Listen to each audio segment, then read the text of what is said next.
오늘 우리 사무엘상 4장의 말씀을 함께 나누기를 원합니다. 가끔 드라마나 영화를 보면 여러분 이런 경우가 있죠. 조인성 같이 키도 크고 잘생긴 그 남자 주인공이 어떤 회사에 말단 사원으로 들어가가지고 굉장히 고생을 합니다.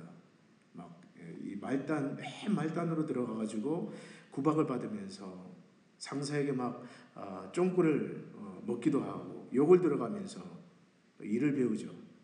근데 항상 보면 그 옆에 누가 있냐? 송혜교 같이 예쁜 또 여직원이 있습니다.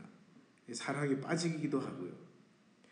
그런데 알고 보니까 이리 차이고 저리 차이고 말단에 들어가가지고 일을 하는 직원의 아버지가 누굽니까? 어떻게 하세요? 그 회사 회장이에요, 회장. 알고 보니까 자기 아버지가 회사 회장이에요. 하나뿐인 외동아들이에요. 나중에 보면 이제 그 여직원하고 사랑에 빠져가지고 행복하게 살았다. 이런 드라마나 이런 영화를 여러분 보신 적이 있을 겁니다. 네, 여러분 중요한 것은요. 왜 그 재벌 아버지가 자기 하나뿐인 외동아들을 일부러 그 회사에 말단 직원으로 집어넣었냐 하는 거예요. 예. 왜 하나뿐인 외동아들, 그것도 그 회사의 유일무이한 상속자를 가장 고생하는 그 자리에 박아두냐는 겁니다. 아버지가 무능해서 그렇습니까? 아니죠. 아버지는 그 회사 회장입니다. 아버지가 무능해서가 아니라 그것은 아들을 위한 거예요. 아들을 고생시켜서 진짜 사람으로 만들려고. 아들을 사랑하기 때문에 아들을 위해서 그렇게 하는 거예요. 아버지가 무능해서가 아니라. 여러분 하나님 아버지도 마찬가지입니다. 만군의 여호와 하나님께서 이스라엘을 실패하게 만들고 고생하게 만들고 그것은 하나님 아버지가 무능해서가 아니에요. 다른 신들보다 하나님 아버지의 능력이 부족해서 자기 백성들이 전쟁에 지게 하는 것이 아니에요. 이것은 오히려 자기 백성을 향한 하나님의 선한 뜻이 있기 때문에 그렇습니다. 마치 그 회장 아버지가 자기 하나뿐인 상속자 외동아들을 그 말단 자리에 집어넣고 막 굴리듯이 하나님 아버지께서 그의 백성들을 향한 선한 목적이 있기 때문에 때로는 실패하기도 하고 때로는 전쟁에 패배하기도 하고 그렇게 하는 것입니다. 오늘 본문이 여러분 그런 주제를 담고 있습니다. 오늘 사무엘상 4장은 이스라엘과 블레셋의 전쟁 이야기예요. 근데 먼저 싸움을 누가 걸어왔느냐? 블레셋이 걸어옵니다. 이때 이스라엘 백성들이 지금 에벤에셀에서 진을 치고 있는데요.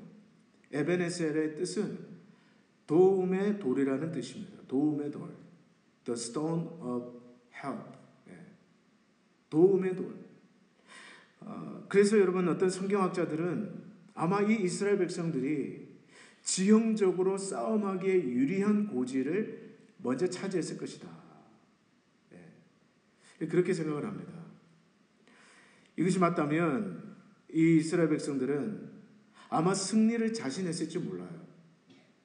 고지를 먼저 점령했기 때문에 에벤에셀 도움의 돌이라는 그곳의 자리를 먼저 딱 잡았기 때문에 이 평평한 평야에 진을 친 블레셋과 싸워서 이길 것이라고 생각했을지 모릅니다.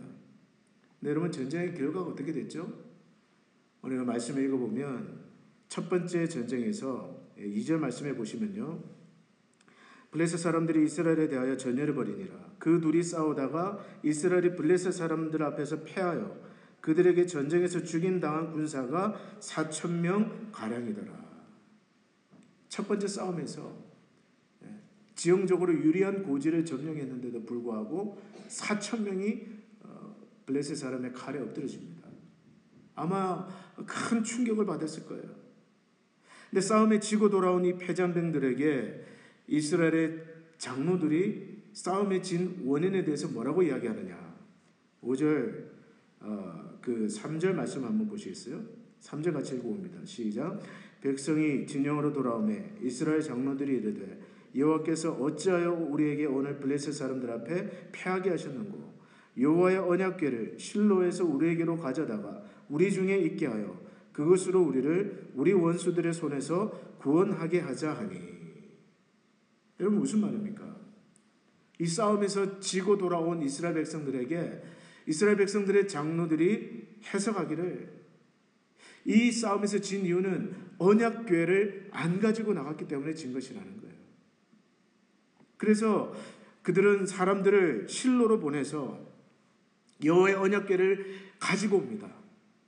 그 여호와의 언약궤가 이스라엘 진영 안에 들어올 때 5절 말씀에 보면요, 온 이스라엘이 큰 소리로 외침에 땅이 울렸다고 되어 있어요.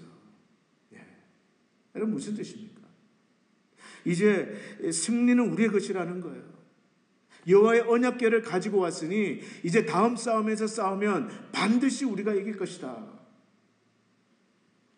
땅이 흔들리도록 이스라엘 백성들은 막 칼을 들고 창을 들고 환호를 하면서 승리는 이제 우리 것이다. 언약궤를 가지고 왔기 때문에 승리는 우리 것이다. 막 외쳐댑니다. 근데 이 소리가 저쪽에 있는 블레셋 진영까지 들린 거예요. 그래서 이 블레셋 사람들 역시 두려워합니다. 이제 큰일 났다는 거예요. 누가 저들의 강력한 신 여호와의 손에서 우리를 건져낼 수가 있겠느냐는 거예요.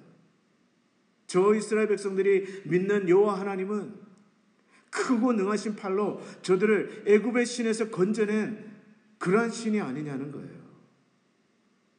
그러나 이 블레셋 사람들은 대장부답게 용기를 내자. 그리고 두 번째 싸움이 시작됩니다. 자, 결과가 어떻게 됐을까요? 10절부터 11절 같이 한번 읽어보시겠어요? 10절부터 11절 시작. 블레셋 사람들이 쳤더니 이스라엘이 패하여 각기 장막으로 도망하였고 살육이 심히 커서 이스라엘 보병에 엎드러진 자가 3만 명이었으며 하나님의 궤는 빼앗겼고 엘리의 두 아들 홈니와 비나스는 죽임을 당하였더라. 언약궤까지 실로에서 가져와서 이제 승리는 우리 것이다. 막 환호하고 기뻐하고 그리고 싸움 붙었는데 이 2차전에서 첫 번째 숫자 3만 명보다 더 많은 거의 한 7배나 더 많은 4만 명의 이스라엘 보병이 전사를 합니다. 뿐만 아니라 하나님의 언약궤도 빼앗겨요. 여러분 왜 이런 현상이 발생했을까요? 왜 언약궤까지 모시고 왔는데 그리고 싸움에 나갔는데 7배나 많은 더 많은 군사가 살육을 당하고 정말 비참하고 수치스럽게도 여호와의 언약궤까지 이 이방 블레셋에게 빼앗기게 됐을까요? 이 두 가지 이유를 생각해 볼 수 있습니다. 첫째로 당시 이스라엘 백성들의 영적 지도자들이 분별력을 상실한 거예요. 당시 이스라엘 백성들의 영적 지도자들에게 분별력이 없었습니다. 영적 상황에 대한 판단을 잘못 내린 거예요. 여러분 우리가 읽은 것처럼 첫 번째 전투에서 패배했을 때 그리고 풀이 팍 죽어서 4천 명의 군사를 잃고 돌아온 그 이스라엘 백성들에게 백성의 장로들이 뭐라고 이야기합니까? 법궤가 없었기 때문이다. 원인은 법궤를 가지고 나가지 않았기 때문이다. 여러분 여호와의 법궤라는 것은 하나님의 임재를 상징하는 것이었습니다. 이스라엘 백성들이 출애굽을 하면서 그 광야를 지나갈 때 그리고 여호수아 시대에 정복 전쟁을 할 때 여호와의 법궤는 항상 이스라엘 군대 진영 가운데 있었습니다. 하나님의 임재를 상징하는 것이었어요. 법궤가 가는 곳은 곧 만군의 여호와 하나님이 함께 가시는 것이었습니다. 때문에 그들이 어디를 가든지 그들은 승리할 수가 있었어요. 이런 점을 미루어 볼 때 백성의 장로들이 패배의 원인을 법궤에서 찾은 것은 이해가 안 되는 일은 아니었습니다. 그러나 지금은 여러분 달라요. 만일 이들의 말처럼 법궤를 가지고 나가지 않았기 때문에 전쟁에 패배했다면 법궤를 가지고 나간 두 번째 싸움에서는 어떻게 돼야 정상입니까? 이겨야죠. 이겨야죠. 그러나 두 번째 전투에서는 첫 번째 전투보다 7배나 많은 군사가 칼에 쓰러지고요. 법궤도 막 빼앗기고요. 그 와중에 제사장 홈니와 비나스도 죽임을 당합니다. 여러분, 이것은 무슨 뜻이에요? 원인이 법궤가 아니라는 거예요. 다시 말해서 이 엘리 시대 이스라엘의 영적 지도자들의 분별력이 없었다는 뜻입니다. 여러분, 이때 그들이 보였어야 될 마땅한 반응은 무엇일까요? 하나님께서 그들에게 원하셨던 것은 무엇일까요? 오히려 그들은 백성들을 회개의 자리로 이끌어야 옳았습니다. 회개를 선포하고 하나님 앞에 깨진 마음으로 통곡하고 탄식하면서 다시 여호와 앞에 나가서 하나님의 말씀에 귀를 기울이자. 이것이 정상적인 반응이었습니다. 마치 여호수아 7장에 나오는 여호수아 아이성 전투에서 패배한 뒤에 여호수아와 그의 백성의 지도자들이 보였던 반응처럼, 여러분, 여호수아 7장에 보면요, 여리고성에서 큰 승리를 거두고 이제 여리고성에 비해서는 너무 형편없이 작은 아이성 전투를 앞두고 있었습니다. 정탐꾼을 보냈어요. 정탐꾼이 가서 보니까 이 아이성은 그냥 껌이에요. 그냥 보고하기를 백성이 다 갈 필요가 없습니다. 한 2천, 3천 명만 보내십시오. 그렇게 본 거죠. 얕잡아 본 거죠. 이 여호수아가 정말 그 정탐꾼들의 보고대로 2, 3천 명만 보냅니다. 그런데 어떻게 됩니까? 전부 칼에 엎드려져요. 수치를 당합니다. 전멸을 당합니다. 근데 그때 여호수아와 백성의 지도자들은 어떻게 하느냐? 여호수아 7장에 보면요, 여호수아가 옷을 찢고 이스라엘의 장로들과 함께 여호와의 궤 앞에 땅에 엎드려 머리에 티끌을 뒤집어 쓰고, 이런 회개를 상징하는 거예요. 슬픔을 상징하는 거예요. 그리고 하나님 앞에 기도하며 묻습니다. 하나님, 원인이 무엇입니까? 이유가 무엇입니까? 그때 여호와께서 원인을 말씀해 주시는데 그것은 아간의 숨은 범죄 때문이다. 그리고 이스라엘 백성들 전체가 하나님 앞에서 회개합니다. 그리고 곧 아이성을 정복하게 돼요. 여러분, 지금도 마찬가지입니다. 지금 이 엘리 시대의 이스라엘의 영적 지도자들은 엉뚱한 방법으로 문제를 해결하려고 할 것이 아니라, 법궤 타령을 할 것이 아니라 여호수아 시대의 그 영적 지도자들처럼 하나님 앞에 나가서 회개하면서 하나님의 음성을 들었어야 됩니다. 그것이 옳은 방법이었어요. 여러분, 이 엘리 시대처럼 영적 지도자들이 하나님 앞에서 잘못 판단하고 잘못 공동체를 이끌게 되면요, 지도자 자신뿐만 아니라 그 따르는 백성들이 굉장히 큰 고통을 당하게 됩니다. 때문에 저를 비롯해서 또 영적 지도자들, 교회 안의 영적 지도자들은 말씀과 기도의 사람이 되어야 됩니다. 아멘. 말씀을 통해서 하나님의 무엇을 기뻐하시는지 하나님의 뜻을 깨달을 수가 있어야 되고요, 또 기도를 통해서 성령의 인도를 받아야 됩니다. 아멘. 그럴 때 공동체는 하나님이 기뻐하시는 바른 방향으로 인도될 수가 있습니다. 아멘. 지금 엘리 시대 문제는요, 이스라엘의 백성들을 바르게 지도할 영적 지도자들이 없었다는 거예요. 지도자는 있었습니다. 그러나 그들에게 하나님의 말씀을 통해서, 기도를 통해서 문제를 파악할 수 있는 바른 영적 분별력이 없었다는 거예요. 법궤만 가지고 오면 다 될 줄 알았던 거예요. 두 번째로, 이렇게 처참한 패배를 당하고 수치와 모욕을 당한 원인은 어디 있는가? 첫째는 지도자들에게 분별력이 없었다는 것. 두 번째는요, 당시 이스라엘 백성들에게 신앙관이 잘못되었기 때문에 그렇습니다. 무슨 말이냐? 그들은 하나님과의 관계는 신실하지 못했으면서 마치 지금 여호와의 법궤를 어떻게 생각하냐면 부적처럼 여기고 있었어요. 여러분 5절에 보시면 여호와의 언약궤가 진영에 들어올 때 이 이스라엘 백성들이 큰 소리로 외칩니다. 땅이 진동할 정도로. 여러분 가끔씩 뭐 전쟁에 나가기 전에 그 군사들을 보면 막 칼을 창을 막 공중을 향해 막 휘저으면서 마치 승리를 이미 한 것처럼 살기가 충천한 사실 그런 지금 상황이에요. 여러분 왜 이렇게 기뻐합니까? 패배의 원인이 법궤가 없었기 때문인데 이제 그 법궤를 실로해서 모시고 온 거예요. 그래서 이제 우리는 무조건 싸우면 이긴다. 그것이 그들의 생각이었습니다. 그러나 여러분 정말 오늘 이처럼 비참하게 나중에 법궤도 뺏기고 또 정말 그 7배나 넘는 군사가 살육을 당한 이유가 과연 법궤 때문입니까? 아니에요. 아닙니다.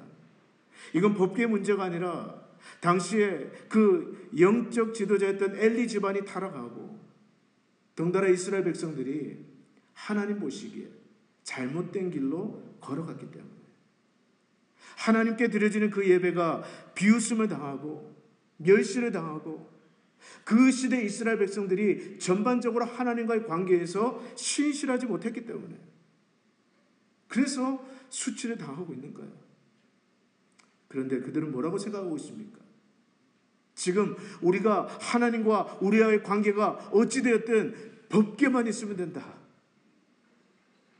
지금 우리가 하나님 앞에서 어떤 신앙적 모습으로 살든지 법궤만 있으면 된다. 법궤만 있으면 우리는 무조건 승리한다. 성공한다. 이게 그들의 생각이었습니다. 여러분 이것은요 마치 드라큘라를 무서워하면서 십자가를 내미는 것과 똑같아요. 이해되십니까? 드라큘라를 무서워하면서 성경책을 막 갖다 들이대는 것과 똑같아요. 또는 여러분 차 안에 십자가만 걸어두면 오늘도 무사히. 어떤 가게 가보면요 그런 액자가 걸려 있습니다. 내 시작은 미약하였으나 나중은 심히 창대하리라. 꼭 액자를 만들어도 그런 말씀을 넣고 액자를 만들어요. 그것만 걸려 있으면 손님이 막 구름대까지 밀려들 것이라고 생각하는 거예요. 여러분 이게 뭐예요? 바로 기복주의 신앙입니다. 기독교 기복신앙이에요. 지금 이스라엘 백성들이 빠져 있는 것이 바로 이것이에요. 지금 우리와 하나님과의 관계가 어떻든 내가 지금 하나님과 어떤 관계를 맺고 있든 저 법궤만 있으면 된다. 저 법궤가 우리를 지켜줄 것이다. 그렇게 믿었던 거예요. 근데 여러분 어떻게 됩니까? 이어지는 싸움에서 더 크게 다치고 더 크게 패배하고 믿었던 법궤마저 할례받지 못한 이방 블레셋에게 빼앗기게 됩니다. 그런 수치와 모욕을 당하면서 그들은 아마 이게 아니구나 깨달았을 거예요. 여러분은 우리도 오늘 얼마든지 지금 이 이스라엘 백성들이 잘못 생각하는 것처럼 생각할 수 있을 거예요. 여러분 오늘 우리가 이 말씀을 잘 들어야 됩니다. 정말 중요한 것은 무엇입니까? 저와 여러분들이 신앙생활을 하면서 정말 중요한 것은요 오늘 저와 여러분들이 살아계신 하나님과 어떤 관계를 맺고 있느냐는 거예요. 하나님과 맺는 인격적인 관계에는 관심이 없고 오히려 어떤 규칙들, 신앙적인 율법들 여러분 설사 그것이 정말 주의 성수나 또는 11조나 또는 어떤 봉사나 그것이 여러분 필요 없다는 이야기는 아닙니다. 그러나 그런 신앙적인 규칙들, 율법들 그런 것만 성실히 하면서 마음이 빠지고 또 하나님과의 어떤 관계에 있어서는 신실하지 못하면서 그것만 잘하면 하나님이 내가 하는 일에 복을 주시겠지. 이런 착각에 빠질 수가 있다는 것입니다. 여러분, 중요한 것이 무엇입니까? 성경을 읽어보면 하나님께서 그의 선지자들을 끝없이 보내시면서 외친 것이 무엇이에요? 하나님과의 관계를 새롭게 하라는 것입니다. 하나님과 우리 사이에 막힌 것이 없게 하라는 거예요. 하나님과 우리 사이에 어떤 우상도 세우지 말라는 거예요. 오늘 마가복음 큐티 본문처럼 613가지라는 그 계명 중에 가장 크고 첫째가 되고 으뜸이 되는 계명이 무엇이라고 합니까? 내 마음을 다하고 목숨을 다하고 힘을 다해 주 너의 하나님을 사랑하라. 거기에 모든 것이 달려있다는 것입니다. 우리가 지나온 사무엘상 2장 30절에 보면 하나님께서 어떤 하나님의 사람을 엘리에게 보내셔서 엘리 집안의 심판을 선언하실 때 하나님 자신에 대해서 뭐라고 말씀하셨어요? 사무엘상 2장 30절에 보면 이런 말씀이 있습니다. 나를 존중히 여기는 자를 내가 존중히 여기고 나를 멸시하는 자를 내가 멸시하리라. 여러분, 무슨 뜻입니까? 하나님이 주실 떡만 생각하고 하나님과의 관계를 하찮게 여기고 하나님과의 관계에 무성의하고 여호와 보시기에 막 살면 하나님 그런 자를 멸시하신다는 말씀이에요. 지금 이스라엘 백성들이 수치를 당하고 멸시를 당하는 것은 법궤가 없어서가 아니라 그들이 하나님과의 관계에서 실패하고 있기 때문에 그렇습니다. 그러므로 사랑하는 여러분, 무엇보다 하나님과의 관계를 소중히 여기시기를 바랍니다. 하나님과의 관계에서 행여나 내가 멀어졌다고 또는 식어졌다고 생각되십니까? 마음을 다하고 힘을 다해 그 관계를 회복하십시오. 형식적으로 습관적으로 하나님을 섬기는 일이 없게 하세요. 사람에게 하듯 하지 말고 여러분 마음과 정성을 다해 하나님을 섬기시기를 바랍니다. 내가 나를 존중하는 자를 하나님은 나도 존중한다고 말씀하셨어요. 자, 이처럼 하나님의 법궤가 빼앗기고 또 이스라엘의 보병주 3만 명이 전사하는 그 와중에 이 엘리의 두 아들 홈니와 비느하스, 정말 누구도 말릴 수 없었던, 누구의 말도 듣지 않았던 그 홈니와 비느하스도 죽임을 당합니다. 어떤 베냐민 사람 하나가 달려와서 엘리에게 전합니다. 이스라엘 백성들이 지금 크게 패배했고 많은 군사도 죽었습니다. 당신의 두 아들 홈니와 비느하스도 죽었습니다. 그리고 하나님의 법궤도 빼앗겼습니다. 그 소식을 듣자 엘리가 충격을 받고 어떻게 됩니까? 18절 말씀 한번 읽어보겠습니다. 18절 말씀 한번 읽어보십시오. 시작. 하나님의 궤를 자기 의자에서 뒤로 넘어져 문 곁에서 목이 부러져 죽었으니 나이가 많고 비대한 까닭이라. 그가 이스라엘의 사사가 된 지 40년이었더라. 이때 엘리의 나이가 몇 세였을까요? 98세. 성경을 읽고 오신 분들은 정답을 다 얘기하시잖아요. 본문에 다 답이 있습니다.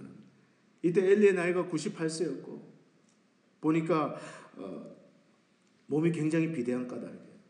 의자에 딱 앉아서 그 이야기를 듣는데 그냥 듣는 순간에 뒤로 넘어져서 목이 부러져서 죽었다고 되어 있습니다. 성경은 그가 이스라엘 사사가 된 지 40년이다. 여러분, 한 분야에서 40년을 섬긴다. 여러분, 이게 쉬운 일일까요? 리노에 오셔가지고 40년 이상을 사신 분도 여기 계시지만 한 직장에서 여러분 40년을 다닌다고 생각해 보세요. 이 대단한 일입니다. 가수도 한 가수가 되어가지고 가수 인생 40년이다. 이런 사람 잘 없어요. 요즘 걸그룹이니 막 나오지만 반짝하고 없어져요. 4년만 돼도 없어져요. 온데간데 없어요. 한 분야에서 여러분 40년을 한다. 이건 정말 쉬운 일이 아닙니다, 여러분. 목회도 마찬가지고요. 그런데 여러분, 이 엘리는 무려 40년 동안 이스라엘의 제사장으로 섬겼습니다. 근데 여러분, 그 마지막이 어땠습니까? 마지막이 비참했어요. 먼저는 자식 농사에 실패했습니다. 그의 두 아들은 누구의 말도 듣지 않고 그 악행을 누구도 말릴 수 없는 하나님이 보시기에 패역한 자식들이었어요.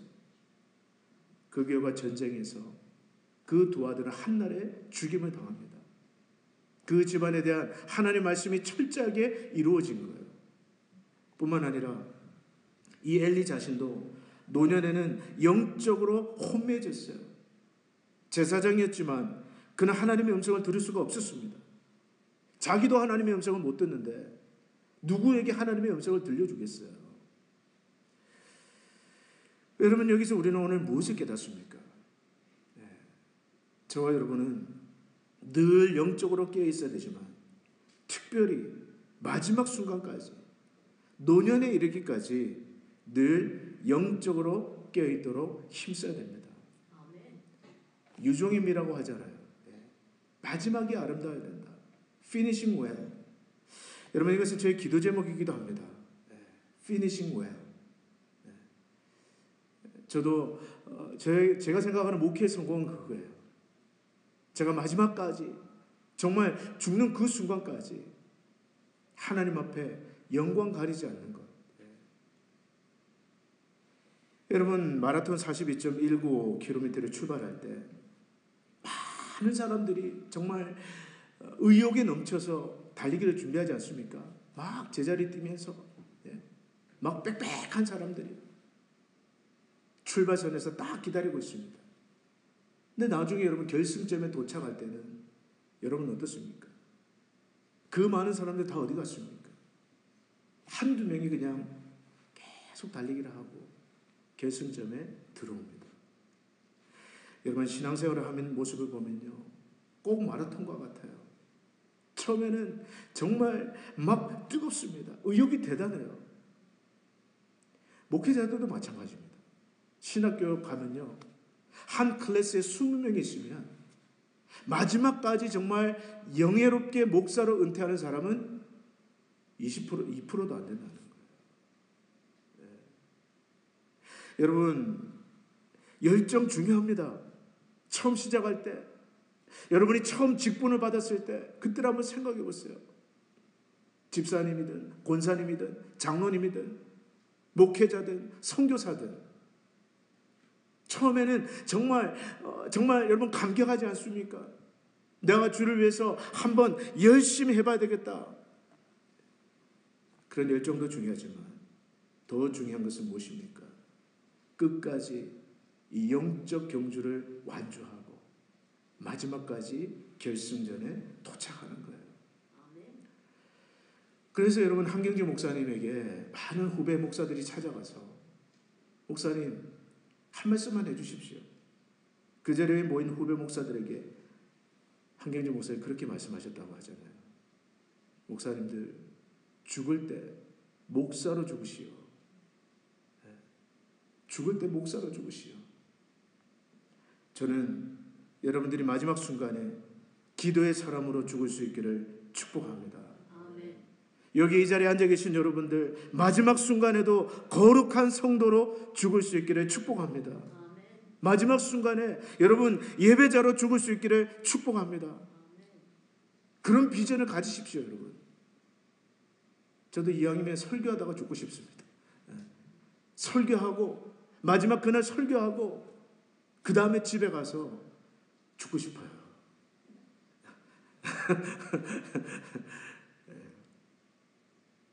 엘리처럼 40평생 이스라엘 제사장으로 있으면서 섬기다가 노년의 영적 분별력을 타락해서 잊어버려서 하나님의 영광을 땅에 떨어뜨리고 자신도 모욕과 수치를 당하고 마는 그런 삶을 우리가 살아서 되겠습니까?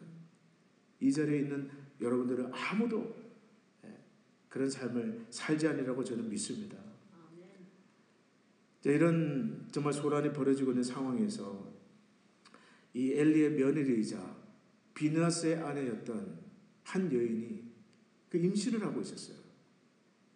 이제 출산을 앞두고 있는데 그 남편이 전쟁에 나가서 어떻게 되는지 얼마나 궁금하겠어요. 그 소식이 들렸습니다. 전쟁에 나가서 남편 비느하스는 죽었고 자기 시아버지 엘리도 그 충격이 그냥 뒤로 나빠져서 목이 부러져서 죽었고 그 와중에 하나님의 법궤는 빼앗겼다는 소식을 듣자마자 진통이 오기 시작하는 거예요. 막 진통이 오기 시작하는 거예요. 근데 누워서 출산하는 것이 아니라 말씀에 보면요, 구부린 채로 앉은 채로 아기를 출산하게 됩니다. 근데 낳고 보니까 아들이었어요. 산파들이 이제 아들을 낳았으니 걱정하지 말라고, 두려워하지 말라고, 네가 아무 대답도 하지 않고 아무 관심도 없는 거예요. 그리고는 그 아들의 이름을 이가봇이라고 지으라. 이가봇의 뜻이 무엇일까요? 영광이 이스라엘에게서 떠났다. 참 슬픈 이야기죠. 자, 여러분, 그런데 이 여인의 말처럼 지금 이 이스라엘에게 소망이 있을까요? 영광이 이스라엘에게서 떠났다는 이 며느리의 말이 옳게 들리지 않습니까? 여러분, 물론 육신의 눈으로 보면요, 정말 영광이 이스라엘에게서 떠난 것처럼 보입니다. 그러나 여호와 하나님 편에서 보면 어떻습니까? 우리가 이것을 이해해야 돼요. 하나님께서는 지금 이 시대 이스라엘 가운데 어떤 일을 행하고 계시느냐? 사실 블레셋이 이스라엘을 친 것은 이건 하나님이 하신 일이에요. 이 블레셋은요, 타락할 대로 타락한 이 시대를 정화시키기 위해서 하나님이 들고 쓰신 빗자루고 쓰레받기예요. 하나님은요, 이 블레셋을 격동시켜서 이스라엘을 치게 하심으로 말미암아 여호와 보시기에 악을 행하던 그 시대의 모든 악을 다 쓸어버리고 계신 겁니다. 지금 우리는 그걸 봐야 돼요. 마치 노아 시대에 더는 타락을 두고 볼 수 없어서 하나님께서 이 땅을 홍수로 멸하셨던 것처럼, 그리고 다시 새 세상을 펼치셨던 것처럼, 하나님께서는 이 엘리 시대와 그 시대의 모든 악을 이 블레셋이라는 빗자루를 통해서 완전히 지금 정화하고 계신 겁니다. 왜요? 새 시대를 열어가시기 위해서. 때문에 여러분, 이것이 사람의 편에서 보면 영광이 이스라엘에게서 떠난 것처럼 보이지만 믿음의 눈으로 보면 여호와 하나님은 새 시대, 새 역사를 준비하고 계신 겁니다. 그 한가운데 누가 있습니까? 사무엘이 있어요. 여러분, 하나님은 어떤 하나님입니까? 하나님은요, 새로운 일을 이루시기 위해서 때로는 먼저 했던 것을 망하게도 하시는 분이에요. 먼저 했던 것을 철저하게 낮아지게 하시고 완전히 망하게 하셔서라도 하나님은 새 역사, 새 시대를 이루어 가시는 하나님이십니다. 그것이 여러분 이사야 43장 18절과 19절에 나오지 않습니까? 너희는 이전 일을 기억하지 말며 옛날 일을 생각하지 말라. 보라, 내가 새 일을 행하리니 이제 나타낼 것이라. 너희가 그것을 알지 못하느냐? 반드시 내가 광야에 길을 내고 사막에 강을 낼 것이다. 때문에 여러분, 믿는 자들은 어떤 상황 앞에서도 절망할 필요가 없습니다. 하나님은 지금도 살아계시고 하나님은 그분의 일을 행하고 계세요. 그것이 개인의 역사든, 가정의 역사든, 교회의 역사든, 한 민족의 역사든 하나님은 도저히 안 되겠다 싶으십니다. 완전히 망하게 하셔서라도, 판을 뒤집어 엎으셔서라도 하나님은 새 판을 짜시는 분이십니다. 중요한 것은 무엇인가? 그 가운데서 바로 여러분 자신이, 오늘 나 자신이 하나님의 준비된 종으로 준비되는 것입니다. 사무엘상 2장에 보면요, 어떤 하나님의 사람이 엘리를 찾아와서 전한 말씀을 보십시오. 엘리 집안에는 철저하게 저주를 선포하시면서 사무엘상 2장 35절은 뭐라고 이야기하느냐? 나 여호와가 나를 위하여 충실한 제사장을 일으키리니 그 사람은 내 마음 내 뜻대로 행할 것이라. 내가 그를 위하여 견고한 집을 세우리라. 저와 여러분들이 이 시대 앞에 하나님께서 준비하는 그런 종으로 준비되시기를 축복합니다. 하나님이 쓰실 만한 종으로. 우리 교회도 마찬가지예요. 아무리 여러분 정말 교회가 타락한 시대를 우리가 살고 있다 할지라도, 뭐 한국 교회가 이렇고 이민 교회가 저렇고, 어쩌면요 정말 하나님이 도저히 안 되겠다 하면 하나님 완전히 뒤집어 엎으실지도 몰라요. 판을 다시 짜실지도 모릅니다. 그러나 그 와중 가운데 오늘 우리 리노 한인 장로교회는 하나님의 마음과 뜻대로 행하기 위해서 준비된 그런 교회가 되어야 될 줄로 믿습니다. 하나님 앞에 그렇게 준비되기만 하면 하나님은 반드시 저와 여러분을 사용하실 겁니다. 오늘 말씀 읽겠습니다. 하나님께서는 모든 승리와 모든 성공 하나님 손 안에 있어요. 만군의 여호와십니다. 그러나 오늘 택한 우리를 깨끗하게 하고 정결하게 하고 또 새로운 기회와 새로운 시대를 열어가시기 위해서 때로 하나님은 하나님의 백성들이 망하기도 하시고 전쟁에도 지게 하시고 낮은 자리에 처하기도 하십니다. 그것은 하나님의 무능이 아니에요. 하나님의 실패가 아닙니다. 오늘 우리로 하여금 하나님과의 관계를 새롭게 하고 그분을 다시 신실하게 붙들게 하기 위해서 하나님은 그런 자리로 우리를 인도하신다는 것을 여러분 기억하시면서 무엇보다 하나님과 나의 관계, 하나님과의 우리와의 관계를 신실하게 붙드는 지혜로운 하나님의 백성들 되시기를 주 이름으로 축복합니다. 기도하겠습니다. 하나님 아버지, 오늘 이스라엘의 실패를 보면서 다시 한번 하나님께서는 어떠한 하나님이시며 역사 속에 어떠한 일을 행하시는 하나님이신지를 돌아보게 하심을 감사드립니다. 하나님께서 저희들에게 원하시는 것은 처음부터 끝까지 하나님 한 분만을 신실하게 의지하고 하나님 앞에 신실한 자로 살아가는 것임을 다시 한번 기억합니다. 하나님, 오늘도 그 하나님과 우리와의 관계에 막힌 것이 없도록 저희들을 붙잡아 주시고 정말 하나님 마음과 하나님의 뜻대로 행하기 위해 준비된 종, 준비된 교회가 될 수 있도록 인도하여 주시옵소서. 예수님의 이름으로 기도드립니다.